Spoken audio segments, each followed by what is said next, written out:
हाँ देख लेनी। आज देख हमार बेटा बचपन के देख ले रहे, आज कितना बड़ा हो गई बड़े, पहचान में नहीं आवत हमार बेटा। हाँ।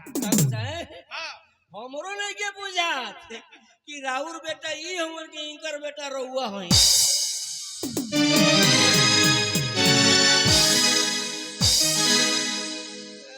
तोरा बुझात नहीं खे? अब का भइल रे? कुछ न सीटी मारत रही ये गाड़ी। रघु है सुना, देखो तू तो घरे पहुंच गिलो, लेकिन अभी तक ले अपने पढ़ाई के बारे में ना बतौला।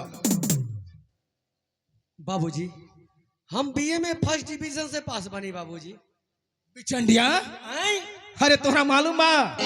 अरे हमार बेटा आज बीए फाइनल करके फर्स्ट ले आई बने, फर्स्ट जाके पूरा गांव में ही खुशी के मौका पर मिठाई बांट। बीए बड़का पढ़ाई हो गई।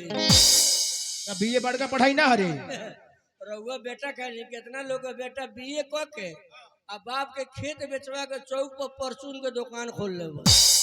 अरे लेकिन ये हमार बेटा हले पढ़े में बहुत तेज बड़े, तब ना नंबर सबसे ज्यादा ले आई बने। मैंने राउर बेटा हूँ, हमार बेटा हले। मैंने हमारा शौक लगा तो लोही से पूछ लेनी। मैंने रहुआ बानी तो एकदम गोर झनझनवा बानी तो सांवर बड़े। अरे तो उनकर माई गोर रहली, समझ ले। देख हमार बेटा बीए फाइनल कर बने। अच्छा। अब आगे के पढ़ाई वो का करिए हम पूछे। पूछी ए बाबू बताओ कहाँ ले पढ़ो? रघु अरे बीए तो फाइनल कर लो, ये बताओ कि आगे तू का सोच ले बाड़ो? का सोच ले बाड़ो? पोलोथीन में बेचबो कि बोतल से बेचबो कि गिलास से बेचबो? का सोच ले बाड़ो बाबूजी? एकरा के ना समझाइने का कोनो बात में ये आगे आगे बोलेला। कथी पोलिथीन में बेचत रे? ना दवाई लोग ना बेचेला पोलोथीन में धो के। हाँ डॉक्टरी नहीं पढ़ले और पढ़िए। बाबूजी हम पढ़ाई नहीं करे चाहत बाबूजी।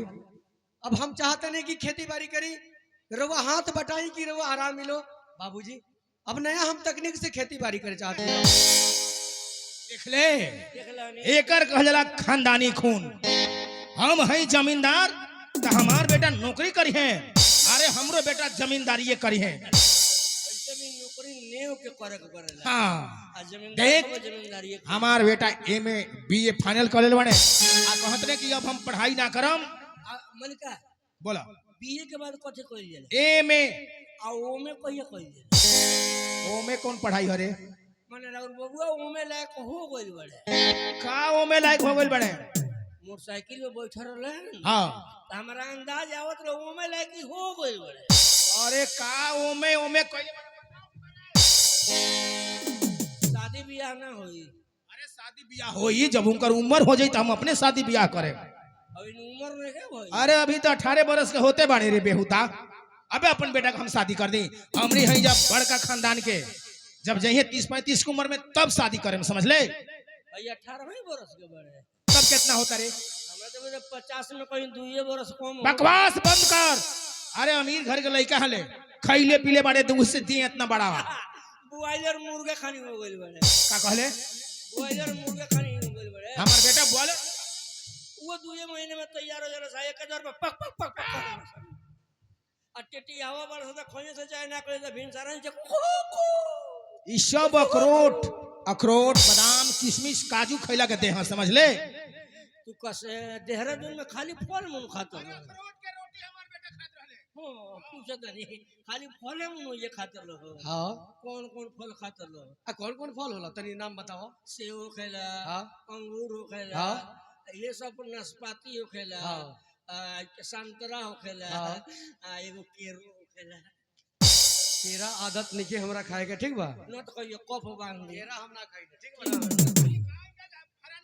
ने पूछत नहीं कथि कथि खा ले। अरे हारल थाकल आइल बड़े, हम चाहतनी कि जब ई पढ़ाई ना करिहन खेती बाड़ी करिहन तो जाके इनका के पूरा अपन प्लॉट आ जितना फार्म हाउस बा सब घुमा दे, पहचान करा दे कि कौन जमीन हमनी का कौन पट्टीदारी का, ठीक बा? जाके घुमा के और सुबह 5 बजे के पहले हमारे बेटा के लेके हमारे घरे आ जी है, न तो हमरा से पूरा केहू ना होई। ठीक बा जाई। ठीक बा? हां ठीक बा, चलो तेरा घुमाई। ये जैसे देख लो हौ जौन सेमर के गाछ लौकता हाँ उ तेरा बाप के ह। तो वहाँ से हमार खेत बना ना पड़ेला। हाँ वही से शुरू होता सेमर हाँ। अपने में बा। तो हमार बोलेला। हाँ तार हाँ। हाई रोड के बगल जौन आम के फुलवारी लौकता हाँ इ तेरा मौसा के ह। हमार मौसा हमार गांव में कहाँ से अगले हो। पटदार हो जाए मारो तो रसदार बाबूजी बोला के ये बसा लहनी अच्छा। आ होई जौन देखत रही कोना पर के गछवानी इ तेरा फूफा के ह। अरे सारा हित हमार गाँव में बालूक ना। आ तेरा बाबा के कम जमींदारी रहे सब हित हाँ के यही जब हाँ ये बात बसौले सही बनी। कहला। अच्छा अच्छा। चला अगर नदी के किनारे ले चलते नहीं हाँ नदी के किनारे घूमले बहुत दिन हो गइल बा। नदी के किनारे चला मजा आ जाई हेते हेते खीरा हाँ आ हित हित कोकरी पर खीरा छोट छोट होला हां ककरी नंबर होला। ना हाइब्रिड के खीरा है इतना का मोट मोट हेते हेते बोलो कितनो बड़का हाइब्रिड के रही ना तू उतने बड़का होई। चलो चलो आ चलो जोन खीरा होला नु हाँ। वो बड़का होला। एगो बात बताओ हमरा हाँ। का नाम है गरीबन चाचा हां उनकर बेटी के का नाम रहे। मंजू मंजू। अरे वो तो सियान हो गइल होई हो। अरे उ तो इतने ने पढ़ लिख के होशियार भइल बिया हाँ कि एक दिन नागा दे के तीसरका दिन पंचायती वोट रोइबे कर इतना होशियार हो गइल बड़ी ऊ। इतना होशियार हो गइल बिया ठीक बा। अब फाइनल डिसीजन उहे दे ले हाँ चल आज भेंट कराओ। चल मंजू से हमार भेंट करे के बा। भेंट करा देम तो एक गिलास दारू पिएगो एगो पोलिथीन मंगवा दी। ना अभी ना हाँ कब मंगवा दी बोल। इतने घामा में पिया देबो बीपीए चढ़ जाए गिर जाम ठीक बा तू चल भेंट करवा हम तो व्यवस्था कर। आओ आओ आओ आओ ऐसे हमार नाम गरीबन किसान बहुत छोटा सा परिवार बा हमार। एक परिवार में हम दो ही आदमी बानी एगो हम आ एगो हमार बेटी जेकर नाम बड़ा प्यार से मंजू राख दहनी। मंजू के जन्म देखो कर माई दुनिया छोड़ के चल गई। बेटी के पोस पाल के बड़ा कर देली। आज बेटी सज्ञान हो गई शादी के योग्य हो गई मगर भगवान भी कभी गलती कर देलन ऐसे कि जौना इंसान के गरीब बनावे के ओकरा के बेटी ना देवे के। आज बेटी के शादी के रिश्ता लेके जाता नहीं दुनिया के कोनो कोना में जाता नहीं तो दहेज में 5 लाख 10 लाख रुपया लोग मांगता। इतना रुपया ही गरीब के लगे आई कहां से कि हमारी बेटी की ब्याह कहीं हो। यह चिंता हमके दिन रात सतोले रहला मगर ये भी बात बा जब घर में आवता नहीं बेटी मंजू नहीं दिखाई दे न जाने कहाँ बिया कहाँ ना ओकरा के बार सब घर छोड़ के कहीं मत जाइए मगर कहीं न कहीं चल जाले। मंजू ए मंजू बाबूजी हम आ गए जी खावला। अरे जियत रहा तारा के बार बार समझाइले कि घर में छोड़ के कहीं मत जाइए कहाँ चल गए रहलू। कहा बाबूजी नु हमें नदी में जाकर पानी भरे यही से हम संगत कर दिया अपने सहेली से। अपन सहेली के संगत कर तो नदी में पानी ले जाके वो तो ठीक है बा बेटा। अगर नदी से पानी ना आई तो भोजन ना तैयार हो। नदी से पानी तो खाइल जाए का पियल जाए का। एक काम करा तू नदी पानी ले अपने सखी के साथे जाइए मगर समय से घरे वापस आ। बाबूजी रवा चिंता मत करी हम जल्दी से जाए जल्दी वापस आ अच्छा जाए। बेटा जा जल्दी। अबे का कह रहनी हां कि नैना रे जल्दी ये से पानी भरे जाए एक बार न जाने छोड़ी के सब का करते रे नैना। हां रे छौरी हाँ बोला तो कहनी है कि जल्दी जाए बा नदी में पानी भरे अपन लेट के ले बरसन। ए ना हो हम देखे हम तो तैयार है भाई हमारे साथे साथे हाय सुतनी आप खुद नहीं तैयार बिया। रे छौरी ते का कर देबे रे नहाए जाए नहाए जाए। अरे नदी बहुत गहरा बा डूब जेबे तब पहाड़ के नहाए। कौन पड़न नहबे। अच्छा ठीक बा। अच्छा छोड़ा चला टाइम बहुत ज्यादा हो गइल बा टीवी करत तनी।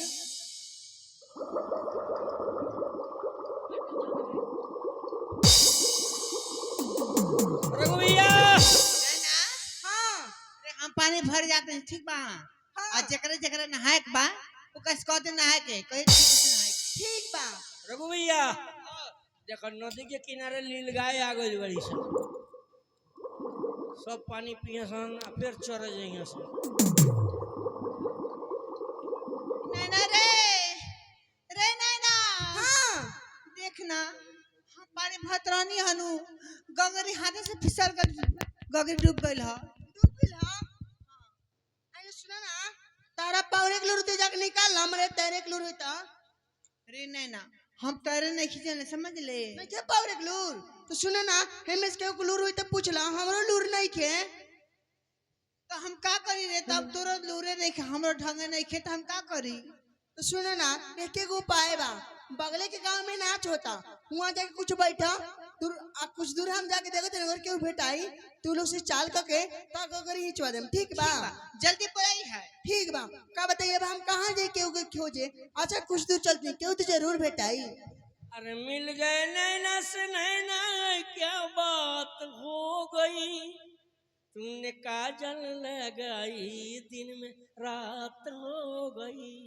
आई बाप दो गोला तो भेटाई बे लोग लेकिन एक जन तो बुझाइते नहीं है बा कि इंसान है कि साला बार मनुष्य के बच्चा है लेकिन बोलत इंसान ही नहीं है बा। अच्छा प्यार से बोलम तभी काम चली।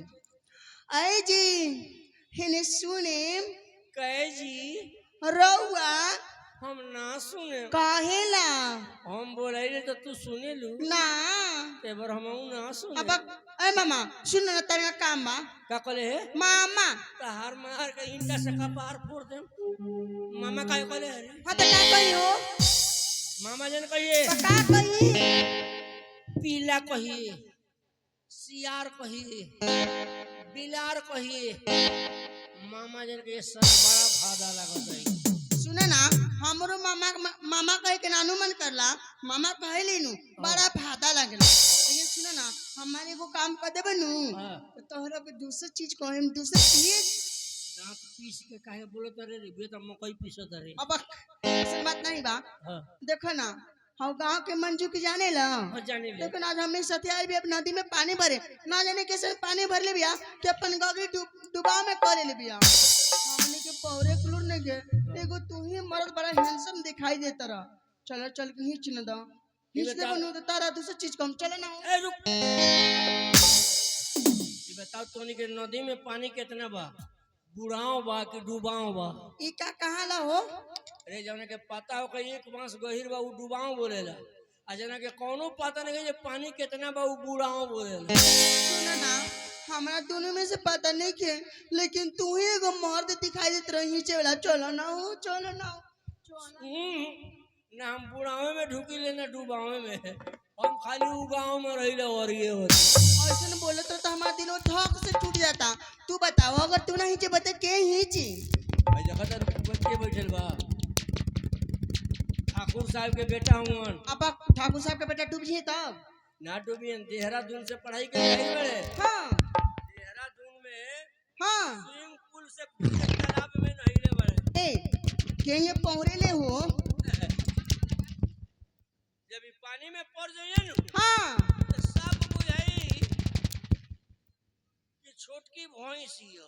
आई बाप वो पानी में पौले तो भैंस नहीं लो के ले इतना सब डूब जाइए कि हाथना ऊपर ना डूबी।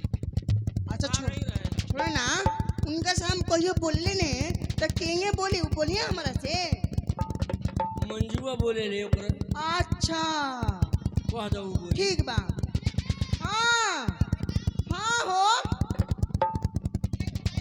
के तार मम्मी के दामाद तार भातार नु भेटाइल बने अच्छा सुने ना हम ठाकुर साहब के बेटा के जाने लू रघु बाबू हाँ हम गए बड़ा जाने छोटे से तू बोलत रहलू उनकरा से उहे भेटल बड़े सुना जान के कह से उनके से कह के गगरी हिचवाला अपन अच्छा ठीक बा तू जो आए बेटा ने भैया सुन बा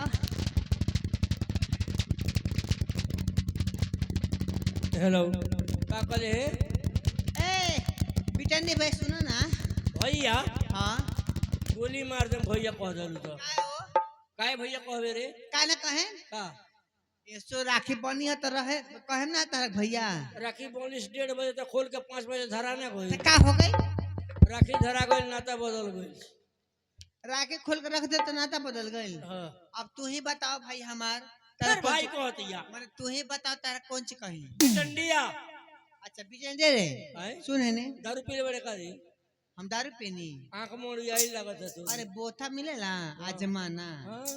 वे प्रसादी हुए पी ले बनी जब पीले बड़े तो पानी में ढूके में डरात का है बड़े सुना ने हैं?